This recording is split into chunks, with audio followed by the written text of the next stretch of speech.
Muy buenas a todos y bienvenidos un día más a Fiténtalo, el podcast en el que hablamos sobre cómo mejorar tu salud y tu cuerpo aprendiendo a comer.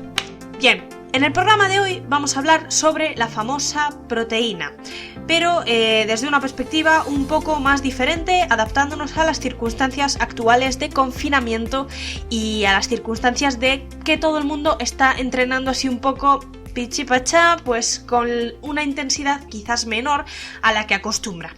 Pero antes de empezar, quiero decir en primer lugar que estoy que me salgo. No es por tirarme flores, pero este es el tercer episodio que publico seguido. Esto es algo insólito y estoy muy orgullosa por ello. Y otra cosa de la que estoy muy orgullosa es que hoy es el cuarto día que mantengo mi rutina de, por un lado, hacer el cardio a primera hora del día, que, como os comentaba hace 2 episodios, en el episodio 9, es algo que estaba tratando de hacerlo a primera hora del día para no posponerlo y al final terminar por saltármelo. Eso por un lado, y por otro lado estoy haciendo ejercicios de movilidad. Madre mía, no sabéis la falta que me hace hacer ejercicios de movilidad y las pocas ganas que tengo siempre de hacerlos. Pero, aprovechando el confinamiento, esto es un poco como quien se propone cosas cuando empieza el año, se propone cosas cuando llega septiembre, pues ahora tenemos un nuevo momento de inflexión en el año que es este confinamiento. Entonces yo, pues como os comentaba en el episodio 9, he aprovechado para hacer pequeños cambios en mi rutina. Y uno de los cambios que quiero, o una de las cosas que quiero empezar a hacer, es trabajo de movilidad, porque de verdad no sabéis lo rígida que estoy. Me hace muchísima falta hacer ejercicios de movilidad y no os penséis que no tengo una motivación lo suficientemente fuerte. No, es que el tener falta de movilidad en los hombros, por ejemplo, me está derivando en un montón de problemas de espalda. Me duele la espalda, pero oye, que no hay manera de que yo, Alejandra Pilleiro, haga los ejercicios de movilidad. Pero bueno, a ver si de esta va. Quería simplemente dejar constancia de ello porque estoy muy orgullosa. I'm very proud bitch. Bien, que me lío. Vamos a empezar a hablar de las proteínas. Y como decía, vamos a adaptar un poco el tema a la circunstancia en la que estamos ahora. ¿Y por qué? ¿Qué tiene que ver la proteína con el confinamiento? ¿O por qué razón deberíamos preocuparnos un poquito más de la ingesta de proteína en esta época en la que estamos? Bien, hay 2 cosas, esto ya lo sabréis muchos de vosotros, pero voy a tratar de explicarlo de forma muy sencilla. Hay 2 cosas que van a condicionar nuestro nivel de masa muscular. Supongo que todo el mundo quiere tener un nivel adecuado de masa muscular, vamos a partir de esa base. Hay 2 cosas que lo van a condicionar. Por un lado está el entrenamiento de fuerza y por otro lado está la ingesta de proteína. En un contexto de confinamiento en el cual seguramente no estemos entrenando todo lo fuerte que nos gustaría, tenemos que seguir entrenando, os animo a ello, tenéis alguna rutina en mis destacados de Instagram y si no tenéis miles de rutinas, es decir, no hay mucha excusa para no hacer nada, pero bueno, seguramente estemos entrenando con menos intensidad. Entonces, en este contexto cobra mayor importancia el otro pilar fundamental, que era la ingesta de proteína. Bien, entonces, ¿qué tenemos que hacer con la proteína? Vamos en primer lugar a ver cuánta deberíamos consumir. Seguramente esto muchos de vosotros ya lo sabéis porque estáis familiarizados con las necesidades de proteína para ciertas poblaciones, pero por dar una norma general para todo el mundo, y estoy deduciendo que la mayoría de vosotros deberíais hacer trabajo de fuerza, estaríamos hablando de en torno a 2, incluso yo lo subiría al límite superior, 2,5 gramos. 2,5 gramos de proteína por kilogramo de peso. Y aquí no estamos hablando de 2,5 gramos de pollo o de merluza. Una cosa es la proteína y otra cosa son los alimentos ricos en proteína, que después hablaremos de ellos. Entonces, una vez que sabemos que tenemos que estar consumiendo en torno a 2 gramos y medio por kilogramo de peso de proteína, esto lo podemos calcular con cualquier aplicación calibradora de dietas como MyFitnessPal, con macros, con cualquiera de ellas. Una vez que sabemos eso, el siguiente paso es cómo voy a distribuir esa proteína. Es cierto que esto es mucho menos importante, lo que se llama el timing nutricional, es mucho menos importante que la cantidad. Es decir, si nosotros llegamos a cubrir esas necesidades ya tendremos el 80% hecho. Pero en una situación donde, recuerdo, no estamos entrenando quizás todo lo bien que deberíamos, merece la pena centrarse un poco más, sobre todo si le tenemos mucho cariño a nuestra masa muscular, como yo, por ejemplo, se lo tengo, y cualquiera que se dedica un poco a tratar de construir X físico le tendrá muchísimo cariño porque es un proceso muy largo. Pues cualquiera que esté en esa situación, ahora es momento quizás de centrarse en ese otro 20% de la ecuación que va a determinar que nosotros mantengamos la máxima masa muscular posible. Entonces, ¿qué hay en ese otro 20%? Ya llegamos a nuestra cantidad recomendada. Lo siguiente va a ser cómo la distribuyo a lo largo del día. Bien, para que os hagáis una idea y por explicarlo de forma sencilla, lo que debemos tratar de hacer es distribuir la proteína a lo largo del día de una forma más o menos uniforme. Es decir, imaginaos que yo tengo que consumir, por ejemplo, 120 gramos de proteína. Pues yo podría consumir 4 dosis de 30 gramos, 3 dosis de 40 gramos de proteína. Esa sería una distribución más o menos uniforme. Incluyo proteína en mi desayuno, incluyo proteína en mi comida de mediodía e incluyo proteína en la cena. Una distribución no óptima sería desayunarse un tazón de leche con cereales, proteína muy escasa, comer una comida donde sí que suele haber ahí una guarnición de carne o de pescado, una comida rica en proteína, y luego me ceno un yogur con fruta. No hay proteína en el desayuno, no hay proteína en la cena, estamos centrando toda nuestra proteína en el mediodía. Y aunque consiguiésemos llegar a nuestras necesidades, no sería una distribución del todo óptima. Entonces, lo primero, tratamos de distribuirla a lo largo del día de forma más o menos uniforme, e igual ahora sí que merece la pena no pasar tanto tiempo en ayunas, insisto, si nuestro objetivo o nuestra principal preocupación durante estos días es mantener la masa muscular. ¿Y esto por qué? Pues voy a tratar de explicarlo de forma sencilla, porque al final lo que yo quiero es que os quedéis con alguna idea y que os llevéis un mapa mental de este proceso. Esto que voy a contar ahora se basa en una teoría que se llama la teoría del músculo lleno, teoría del Muscle Full Effect, por si alguien quiere buscar un poco más, pero yo voy a explicarlo con palabras de andar por casa, que creo que se hace mucho más ameno, y además si no me puedo apoyar de ninguna diapositiva, pues no tiene sentido ponerme a profundizar mucho. Pero, ¿por qué decimos que igual merece la pena no pasar tanto tiempo en ayunas? Cuando nosotros consumimos proteína, se produce en el músculo un estímulo de la síntesis proteica, igual que se produce cuando entrenamos. Lo que pasa es que ese estímulo, digamos que no es proporcional del todo, o no es linealmente o directamente proporcional a la cantidad de proteína que nosotros consumimos, sino que hay un tope. Es decir, a partir de X gramos de proteína, por mucho que yo añada más, esa estimulación no va a ser mayor. Entonces, merece la pena tratar de pasar ese umbral en todas las ingestas, pero no pasarnos muchísimo, porque ese sobrante no va a ser productivo, por así decirlo.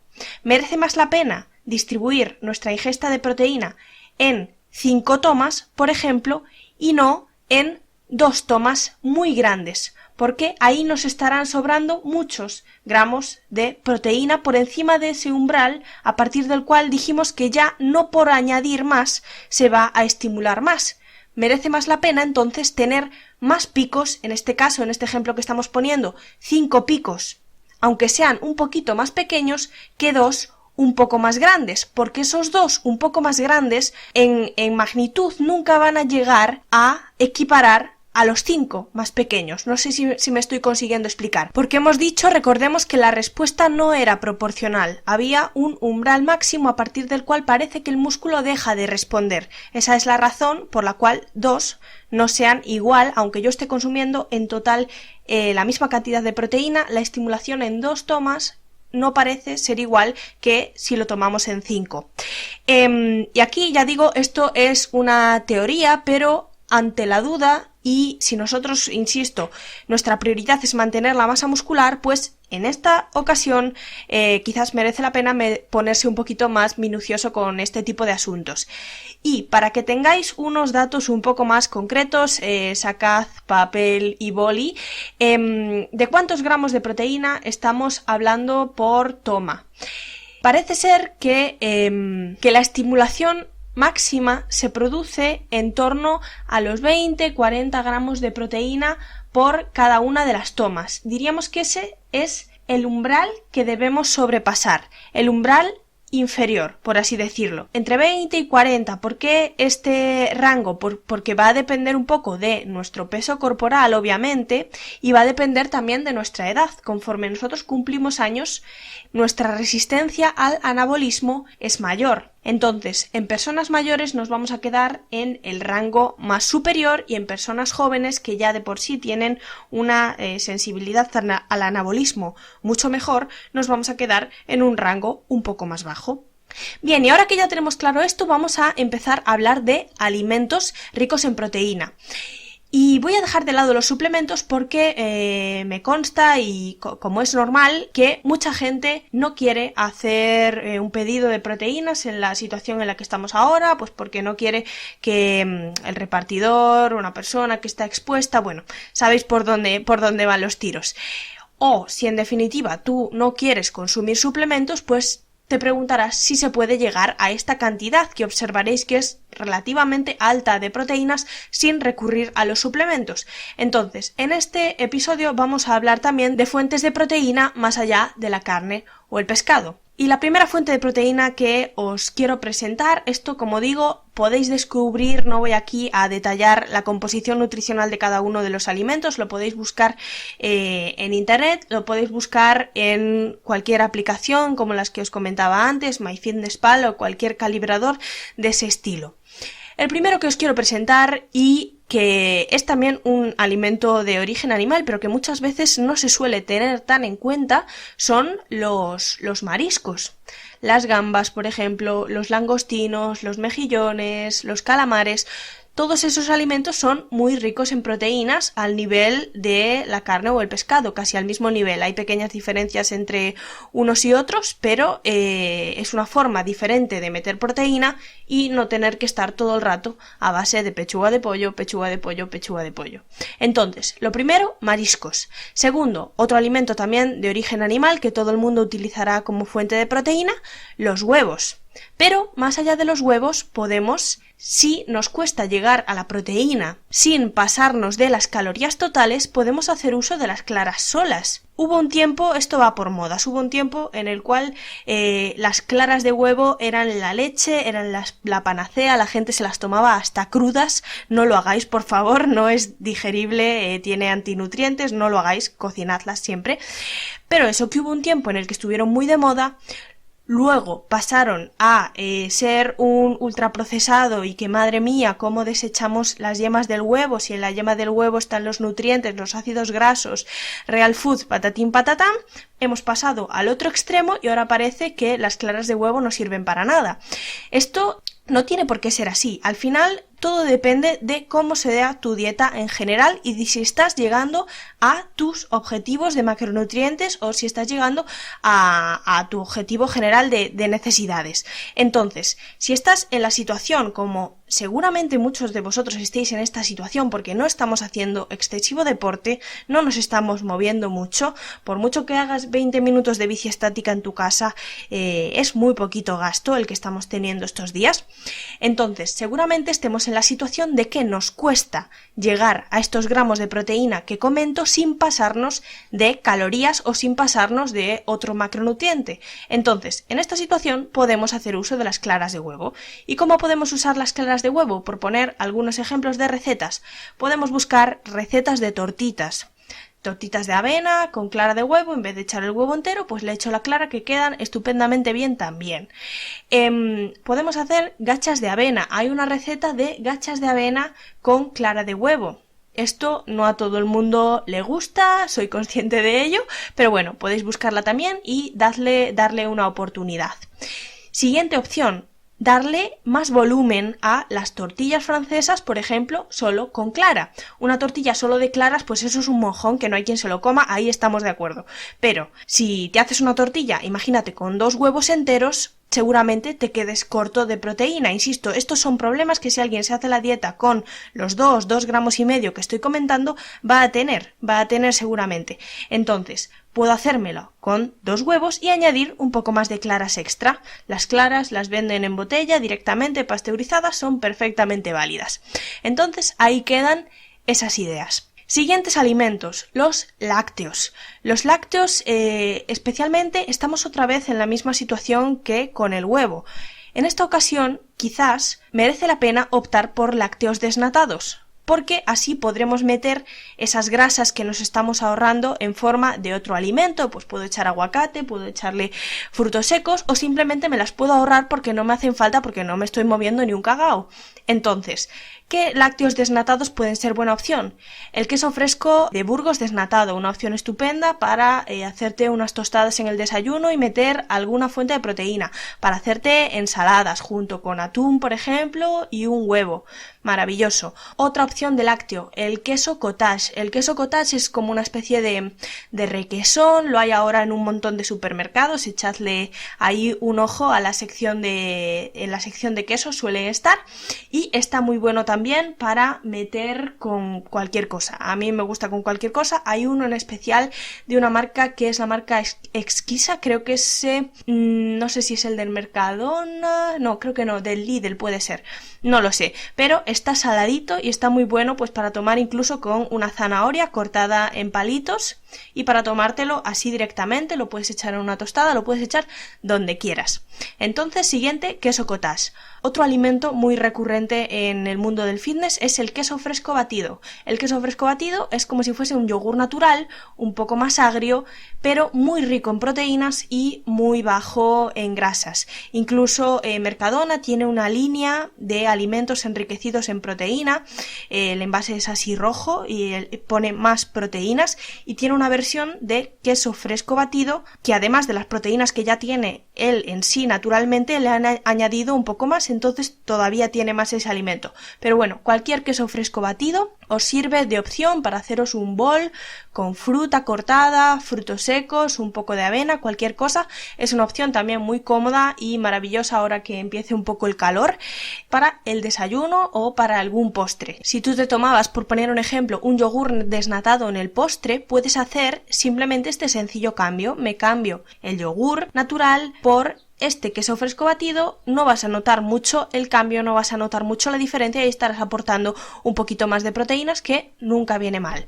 Pero otra opción, además de hacerse boles con este tipo de yogur o de queso fresco batidos, que se parece más bien a un yogur en sabor y en textura más que a un queso, podéis usarlo también para hacer una especie de salsa de yogur. Pues lo mismo, vamos a sustituir el yogur normal por esta opción un poco más rica en proteína, entonces echándole un poquito de sal, un poquito de ajo. Hay un montón de recetas por ahí en internet, si yo puedo hacerlas, cualquiera puede hacerlas, y es una opción también muy buena para echar a las ensaladas. Pues me hago una ensalada normal con mi pollo, por ejemplo, y le quiero echar algo pues para darle gustillo, pues una salsa de yogur hecha con el queso fresco batido también es muy rica en proteínas. Siguientes opciones, los yogures que ya directamente vienen enriquecidos en proteína. Ahora, como digo, Mercadona ha sacado una línea más o menos extensa.